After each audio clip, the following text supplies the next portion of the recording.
Friends, जय माँ बगला मुजद्वासी। पता है क्या है, कुछ लोग हैं ना अपनी आदतों से कभी बाज नहीं आते। कहते हैं ना, कुत्ते की पूंछ अगर 5 साल भी नली में डाल के रखे रहती है तो टेढ़ी की टेढ़ी रहती है। आप सभी को पता है मेरा कामाख्या, मेरा अजमेर शरीफ, सबसे पहले मेरा अजमेर शरीफ, मेरी माँ के दर्शन करना बहुत ज़रूरी है और मेरा कामाख्या जाना बहुत ज़रूरी है, क्योंकि बहुत इतनी सारी तपस्याओं के बाद मुझे भगवान ने महाकाल की इतनी बड़ी जटाओं की शक्ति दी है, जिसे सिद्ध कराना बहुत ज़रूरी है। आज से 2 दिन बाद मेरा जन्मदिन है। आज है गुरुवार, शुरू हो गया है गुरुवार। आज मार्गशीर्ष का लास्ट गुरुवार है। भगवान करे सारी सुहागनों को आज मैं भी ओटी भरूंगी और आप सभी के साल भर आने तक आपकी हर विश पूरी हो। माँ लक्ष्मी आपके घर में हमेशा आगमन करी रहे। दूसरी बात, आज से 2 दिन बाद मेरा जन्मदिन है, सैटरडे को 28 तारीख को। मैंने ऐसा सोचा था कि मैं इस बार बच्चों के साथ दिवाली भी नहीं मनाई हूँ, तो बच्चों के साथ कुछ कहीं बाहर चली जाऊँगी। लेकिन फिर मैंने सोचा कि नहीं, कुछ लोग अपनी औकात से बाज नहीं आएंगे, है ना। तो मैंने पहले ही प्लानिंग कर ली थी। मैं हमेशा अपना एक मास्टर बी प्लान सेट रखती हूँ। तो मैंने पहले ही कहा था कि मैं 1 तारीख को लोगों के साथ खाना बांटती हूँ, क्योंकि मुझे देने वाला हाथ बनाना है। और मैंने हमेशा भगवान से कहा है कि भगवान, कब मुझे अपने जन्मदिन का बस ये तोहफ़ा देना कि जितने लोगों को मैं चाहती हूँ उन लोगों को वापस से 307 का केस हो। और मेरा कामाख्या पहुँचना बहुत ज़रूरी है, सिर्फ जटाएं सिद्ध कराने नहीं।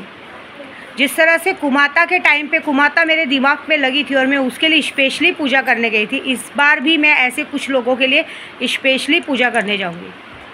कुछ लोगों की आदत है ज़बरदस्ती ऐसे इंसान के लिए लड़ना। एक बात बताओ, तुम जैसे लोगों के अंदर नाक नहीं है, तुम लोगों की जैसी नहीं हूँ मैं। मेरे जन्मदिन का मतलब क्या होता है? मेरे जन्मदिन का मतलब होता है कि सारी दुनिया मुझे प्यार करती है। मेरे जन्मदिन के लिए मुझे इतनी ज़रूरत नहीं है कि मैं अपने खुद के आदमी को किसी के साथ सुला के फिर उस पैसों को उस पैसों से मैं पिक्चर देखने जाऊँ, खाना खाने जाऊँ, घूमने जाऊँ, उस बात पे इतराऊँ, क्योंकि मेरे लिए फिर वो तो चुल्लू भर पानी में डूब मरने जैसा काम है। लेकिन क्या है ना, तुम लोगों की जाति ऐसी है, जात का नाम नहीं लूँगी, लेकिन तुम्हारी जाति ऐसी है। तुम लोग की आदत कैसा है, तुम्हारे घर की औरतें दूसरों के घर में बर्तन मांजती है, 10 आदमियों के साथ सोती, खुद के घर में बाप भाई देवर जेठ किसी को नहीं छोड़ते। तुम्हारी माँओं ने तुमको ये सिखाया है कि बेटा मिल बांट के खाओ, चाहे खाना हो, चाहे पैसा हो, चाहे औरत हो, ऐसी बात है। तो तुम जैसों को कैसा है ना, शर्म लाज नहीं रहती। लेकिन हमें तो कहा गया था कि हम ब्राह्मण नीच होते हैं ना। हमें तो श्री कृष्ण जी ने श्राप दिया है कि बेटा भीख मांग मांग के खाओ। हमें भीख मांग के खाने में कोई शर्म नहीं है, लेकिन हम लोग भीख मांग के खाते ज़रूर है, लेकिन भीख में कभी किसी का आदमी या किसी की औरत नहीं मांगते। इतनी सेल्फ रिस्पेक्ट तो है। हमें डायलॉग मारा जाता है यूपी में कि तुम्हारा ऐसा वैसा। देखिए, हर एक जगह होता है। हमारे यूपी में तो कहा जाता है कि एक आदमी बॉम्बे रहता है और देवर घर पर रहता है और खबर आ जाती है कि माँ बन के। कोई बात नहीं ना, हमारे पास डीएनए टेस्ट करा के सबूत रहता है, लेकिन तुम्हारे पास क्या? मुझे तुम्हारा प्लान पहले से ही पता चल गया था कि कोई ना कोई हरकतें होंगी। अरे तुम जैसे लोग जो कभी किसी के नहीं, खुद के लोगों के नहीं हुए, वो हमारे जैसे को क्या होंगे? तुम लोग अपने घर की उस इज़्ज़त को बचाने के लिए लोगों से लड़ते हो, जो इज़्ज़त ने कभी तुम्हें कहा नहीं कि मेरे लिए लड़ो। इस बार मैं वही पुख्ता सबूत के लिए करूँगी। तुम लोग कहते ना, जिस औरत या जिस आदमी के लिए पूरी दुनिया से लड़ते हो, मैं देखना चाहती हूँ जब उसी औरत और उसी आदमी जब तुम्हें छोड़ के भागते तो तुम्हारा कैसा रहेगा। मैं देखना चाहती हूँ कि एक इंसान जब नशे में रहता है तो नशे में ये दिखाता है कि मुझे तो कुछ होश नहीं, मुझे तो कुछ पता नहीं। दुनिया पे थूकना, गाली देना, अनशन बोलना, किसी की भी सामने, 4 आदमी के सामने बेइज्जती करना, ये दिखाना कि क्यों लाया, उस बात का तुम लोग जो बदला लेते हो। मैं देखना चाहती हूँ जब तुम्हारे घर में तुम्हारे सामने उसी नशे में तुम्हारी बीवी के साथ कोई दड़गुल्ले लोग उसी के तुम्हारे सामने 4-4, 5-5 दड़गुल्ले तुम्हारे सामने रेप करते, सब तुम्हारा नशा तुम जागृत होते हुए नहीं देखना है। या मुझे ये देखना है कि तुम्हारी जिस सो कॉल बीवी के लिए या औरत के लिए तुम दूसरों को गाली देते हो, दूसरों से लड़ते हो, जो कि तुम्हें अथॉरिटी नहीं है, तो मैं देखना चाहती हूँ कि जब वो खुद तुम्हारे नशे का फ़ायदा उठा के तुम्हारे ही बाजू में किसी और आदमी के साथ सोती तो कैसा? क्योंकि देखिए, हम तो बहुत नीच है, हम लोग कामाख्या के पंडित हैं। हम कुछ भी कर सकते हैं, किसी के अंदर कुछ भी शैतान डाल सकते हैं, हम किसी के अंदर कुछ भी ऐसी काम भावना डाल सकते हैं। उस काम भावना में आदमी इतना पागल हो जाएगा कि वो आस पड़ोस किसी को नहीं देखेगा, बस ख़त्म। मैं देखना चाहती हूँ कि तुम्हारे नशे की दुनिया इतनी अच्छी। देखो, आज की तारीख में ना हर औरत को ना पैसा, पावर, पोजीशन चाहिए। कोई भी ऐसे यूजलेस आदमी के साथ नहीं रहना चाहता होगा जो सिर्फ उसकी शरीर की भूख पूरी करे। शरीर की भूख तो कोई भी पूरी कर सकता है, आदमी को हर एक चीज़ की भूख पूरी होनी चाहिए। तो ये अगर एक एक इंसान अपने पास इस बात का गर्व रखते हैं कि हम लोगों की शरीर की भूख मिटा के अपने आप को मर्द समझते हैं, तो तुम लोग नामर्द हो साले। तुम लोग सिर्फ औरत को वही दे सकते हो, उसके अलावा तुम्हारी कोई औकात नहीं। और उसके लिए भी पे किया जाता है तुम्हें, तुम उस चीज़ के पैसे लेते हो। क्या होता है ना मालूम है, विद्या देवी का डर नहीं है। विद्या देवी को तुमने देखा नहीं, कितने नशेड़ियों का मैंने पानी निकाल दिया, कितने नशेड़ियों की हरकत निकाल दी, कितने नशेड़ियों की मैंने औकात निकाल दी। फिर भी एक इंसान के अंदर ऐसा घमंड है कि जा जो उखाड़ते बने उखाड़।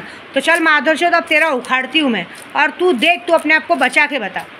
एक बात है, अब जितने लोग मेरे दिमाग पे लगे ना भोसड़ी वाले, मैं सामने से चैलेंज करती हूँ कि अब मैं उखाड़ने जा रही हूँ और तू बच के दिखा। तू बच के दिखा और तू उसी औरत की चुत की साड़ी के अंदर घुस के दिखा। भोसड़ी के मादर चौथ लोग, जब तुम लोग की गांड में डंडा घुसता है ना, तब तुम लोग सबके गांड में बराबर घुसते हो। जरा सा कोई धमकी दे देते हो तो घर के बाहर निकलने की हिम्मत नहीं होती, चड्डी में पेशाब हो जाती है। औरत की साड़ी में घुस के सोने वाले भड़वो हो तुम लोग, हम जैसों को सिखाओगे? हम तो शेर है, बिंदास दहाड़ते हुए चलते हैं। भूल गए क्या? इस गोराई के नशेड़ियों को मैंने ऐसा भगाया है कि अगर मैं रास्ते में भी चल के आती हूँ ना, उनको पता है ना विद्या देवी रास्ते में चल रही तो रास्ता पलट के चले जाते।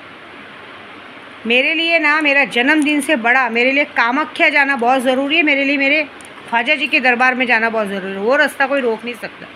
मेरे गुरु ने कहा है कि तू शांत रहे, तेरी खामोशी से लोग डरेंगे। बहुत सारे लोगों को ये है ना कि खुद ज़िंदगी में अकेले रहे ना, तो दूसरों को भी अकेले करना चाहते हैं, दूसरों के लिए भी प्लानिंग करते हैं कि कैसे अकेले रखे, क्या करें। इस बार तुम्हारी प्लानिंग तुम्ही पे भारी पड़ेगी। एक बात याद रखना, कुछ तो ऐसा होगा। तुम लोग जितना मैंने पहले भी कहा है दिवाली में, तुम जो मेरे साथ करने को देखोगे, जो मेरे साथ सोचोगे, वही तुम्हारे साथ सेम हो जाएगा।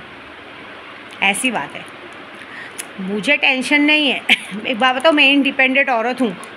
मुझे मेरा जन्मदिन मनाने के लिए या मुझे मेरी कोई खुशी मनाने के लिए मुझे लोगों की ज़रूरत नहीं है। मुझे मेरा परिवार काफ़ी है, मेरे बच्चे काफ़ी है। मुझे मेरा जन्मदिन के लिए मेरे बच्चों के साथ रहना ज़रूरी है।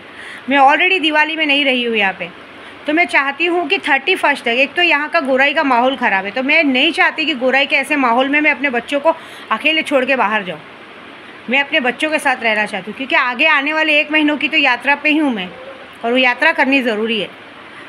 मुझे पता है बहुत सारे लोग अड़चन डालेंगे, लेकिन तुम जैसे लोगों के बाप राजस्थान पहुँच चुके, तुम लोगों के साथ वो होगा जो बहुत बड़ा होगा।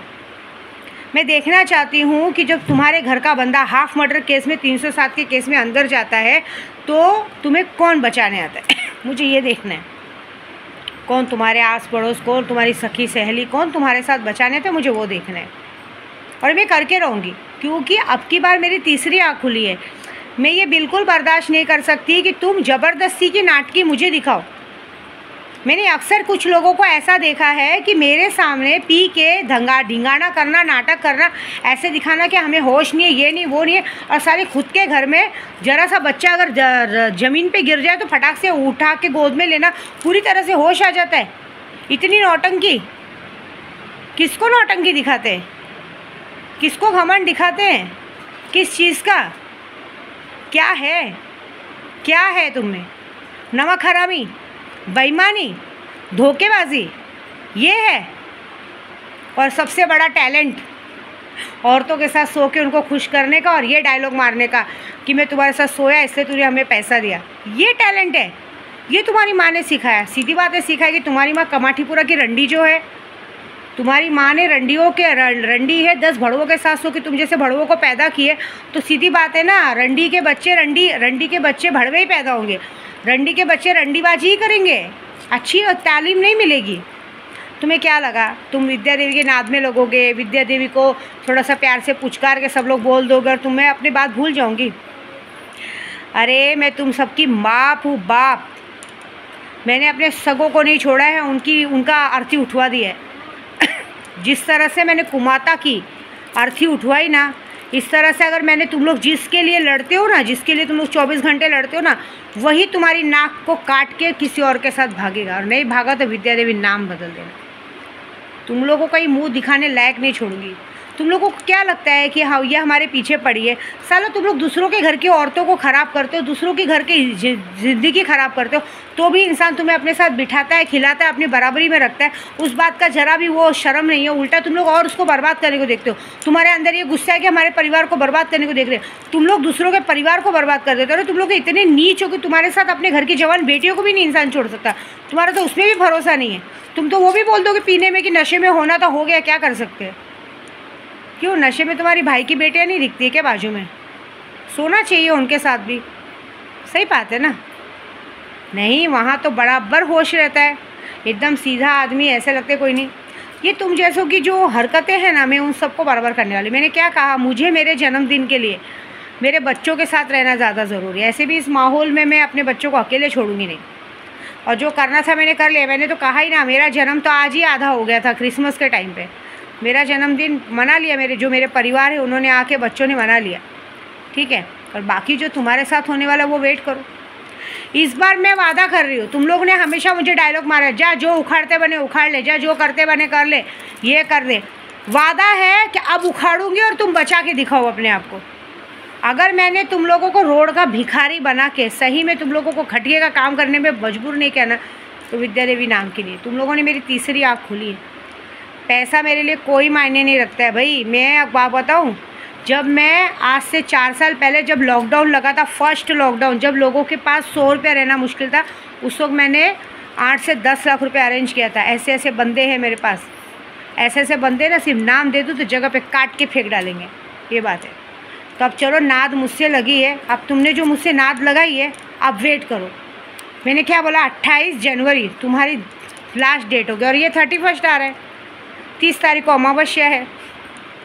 30 तारीख को अमावस्या का काम तो पूरा होने दो, 31 में तुम्हारे परिवार को जेल तो जाने दो, फिर देखते हो कौन माई का लाल उनको छुड़ाता है। बस मैं सिर्फ मेरे को खबर आने दो कि ये बंदा जेल गया, उसके बाद उसको फांसी तक कैसे पहुंचाना वो मेरा काम हो जाएगा, ऐसी बात है। और जिसके लिए तुम लोग बार बार लड़ते हो ना, उसकी पहचान में कैसे दिखाऊंगी वो देखना, क्योंकि तुम लोगों को बड़ा शौक है दूसरों की घर की औरतों को बर्बाद करके खुद की औरतों को साफ़ सुथरा दिखाना। सारे तुम्हारे घर की सारी औरतें रंडी है। तुम लोगों को खुद का घर दिखता है क्या? कभी खुद के घर में झांका है क्या? बाहर सुनते हैं कि तुम्हारे घर के लिए लोग क्या बोलते हैं? तुम लोग दूसरों की बेटियों के लिए गलत बोलते हो ना, क्या बोलते हो, खुद की बेटी को दे, खुद के बेटे को।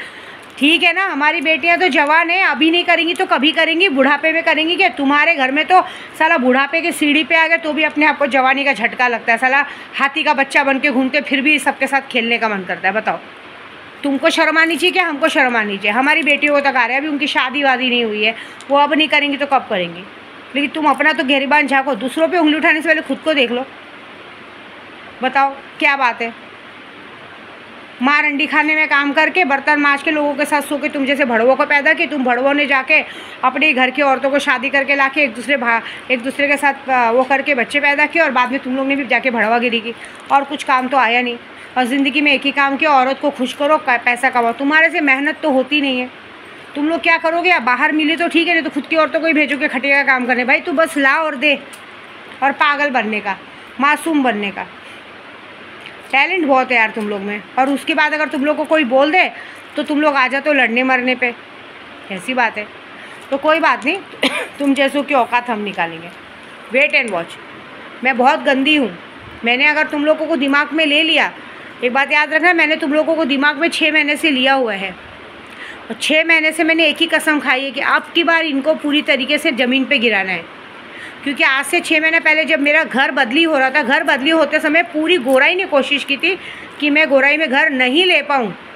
हर एक एजेंट ने पूरी कोशिश की थी कि मुझे गोराई में घर नहीं मिले, और अब मैंने तभी कसम खा ली थी कि पहले मैं घर करूँगी, और आने वाले 6 महीने के अंदर मैं कामाख्या जाते जाते तुम्हारे सर से छत नहीं छीना तो विद्या देवी का नाम बदल देना, और दोबारा तुम्हें छत मिल गई तो देख लेना, तुम्हारी ऐसी हालत होगी ना कि तुम लोग दर दर के भिखारी होगे। ये विद्या देवी का वादा है। देखो मज़ा में क्या करती हूँ, ठीक है।